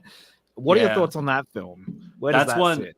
Yeah, that's a 7 'Cause it out of looks 10. interesting. Yeah, 7 out of 7 out of 10. 10. It's my number 16 on the ranking. I like Gene Arthur. I need to look at my review for it. I feel Oh, that. It's like it's been too long. What did Yeah, I know. I saw it in June 2021. There's a really it has those good Billy Wilder moments. He's reading his review, right? He's Yeah, no, just I reading it definitely out am. loud. I definitely am. You got Marlene Uh, Dietrich too? There's like Yeah, a no, spelling error in there. I know. I'm like, oh, just a second. Let me edit this. Sorry real for putting you quick. on the spot there. No, I you're was just totally curious good. about You're that totally one. good. I think so. What I basically say is, I like that Billy Wilder's so flexible at making like different genre movies, but ultimately, like, it's a good movie. It just doesn't stand out amongst like his other movies. So it's like, I think if from a lesser known director, it'd probably be considered like one of the better ones. But because it's Billy Wilder, it's like, yeah, number 16 out of 25. But it's like not bad. It's definitely not bad. It's just kind of like, yeah, no, that was a solid movie kind of thing.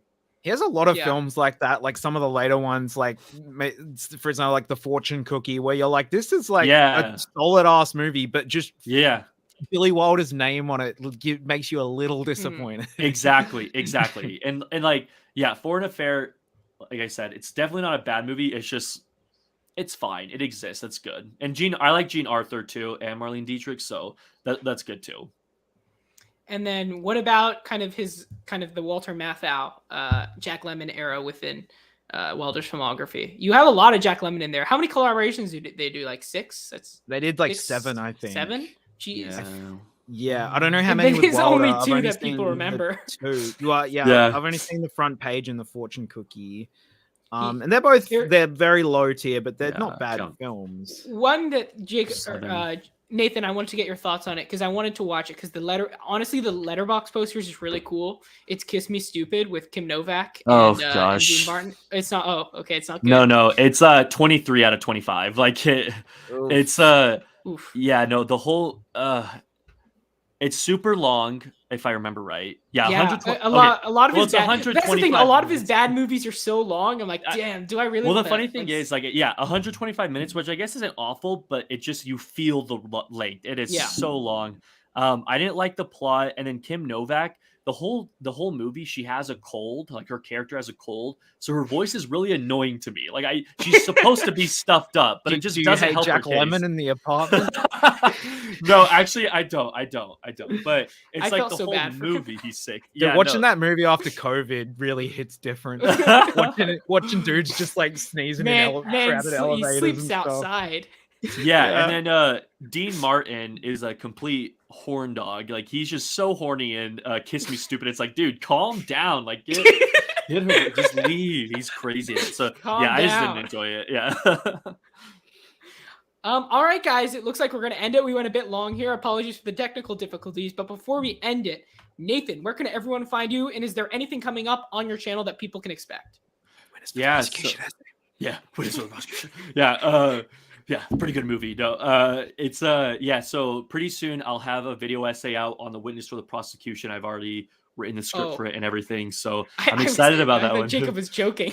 No, Oh, for he real, said I he's do. got that coming Yeah. up. You're probably That yeah, might have you're been when probably I was technical difficulties. Yeah. Yeah, so I have that coming up, but then also I have my long overdue top 50 movies video. I promised that when I reached 5,000 subscribers, and I've been like, I reached that like for a while ago, and so it's like, okay, finally gonna post this, but that will be coming out soon. And then on Monday, for all you classics fans, I have a top 10 Sidney Poitier ranking very coming up nice. because his birthday is on Monday. So Oh, that's like the soonest video that will be released, and then after that, just have a few plans for the future. But yeah, Nathan Hale Classics on YouTube. On Letterboxd, it's Cinema Nate. I think if you search Nathan Hale there, you'll find it too. But and then Instagram, same username, Cinema Nate. Yeah. So yeah. Just make sure to subscribe to his channel there. And also a quick shout out. So I saw your Hunger Games simulation video. I didn't know you had done that before, so I watched this recently. Yeah. Dude, that was amazing. When you have Thank that you. random guy from like the church Oh, Mr. Kruger, Mr. Kruger. So for those who don't know, Nathan makes these videos about like a Hunger Games simulation, but with the most random characters. There's this guy from like, he was like, oh, I saw this guy in this like church movie that nobody else has seen before, and he makes it to like all the way to the end. No, it's like it's Jimmy Stewart, and he's like playing. It's an old man role. He's like he played this role when he was like 70 years old in this like church Christmas movie. And yeah, he like makes it so far into the Hunger Games, and I'm like, come on, Mr. Kruger. And I won't spoil it, but it's a entertaining viewing. There's 3 seasons of that if anyone's interested in that. So this is the character. If you were wondering how random the characters are, so we have everyone from Matilda to Boxing Day to Justin Fletchley. Justin Fletchley, yes, that was the most random one. Oh my god. No, yeah, it's incredibly random. I try to make it as obscure. The only season that's not obscure, season 2 was Batman characters, so you can't really. There's only so many you can choose. But like season 1 and 3 are just like incredibly diverse. Like Pee Wee Herman and Katniss Everdeen are from the same district in the season 1. Like it's just really random rankings. So it makes less sense the more you look at it. Yeah, no, the District 11 was my proudest one. It's Know-It-All Kid from Polar Express with Neytiri from Avatar. Like that's the district, and I'm like, I can't even imagine. The Know-It-All Kid made it really far in the simulation. I was like, come on, somebody's gotta. No, I'm like, Know-It-All Kid better not win. I'd be ticked. Exactly. Spoiler. But yeah, and then Jacob, where can everyone find you? I'm just following Nathan Hale Classics on Letterboxd. Good man. Okay. You can find me on Instagram at Jacob Watches Films. That's sort of where I post everything I'm doing. You can find me every now and then here at the League of Cinephiles, competing in trivia and stuff, and on YouTube at Jacob Cunningham. I post a lot of awards predictions type stuff, a lot of movie reviews. Stay tuned. My top 10 best films of 2022 list will be coming very soon because I've finally seen everything I needed to see because film distribution in Australia is terrible. But yeah, just follow me on Instagram and there'll be links to everything I'm doing, and Letterboxd Jacob Cunningham as well. Perfect. And Holmes, take us away. Yeah, just on Letterboxd, AJKH34. Or Alex Holmes, although I think there's a couple of Alex Holmeses on Letterboxd. But or on this channel, yeah, League of Cinephiles. I'm excited for the upcoming tournament, so you can watch me there. And as terms of upcoming essays, I actually have a upcoming essay for class that I have to write. So a little bit less exciting. And when's it dropping?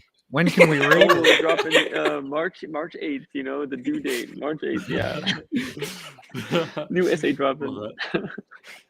All right, guys, and you can find us, as always, you can find me on Alex Helmer on Letterboxd, or you can find me on Send in the Clowns on Letterboxd, but really it's Alex Helmer on Letterboxd. Don't search the other thing because I'm an idiot.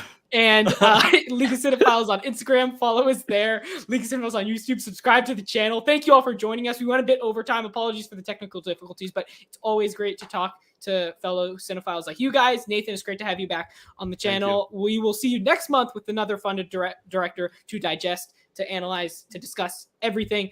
Thank you all for joining us, guys, and we will see you soon, guys. Ciao.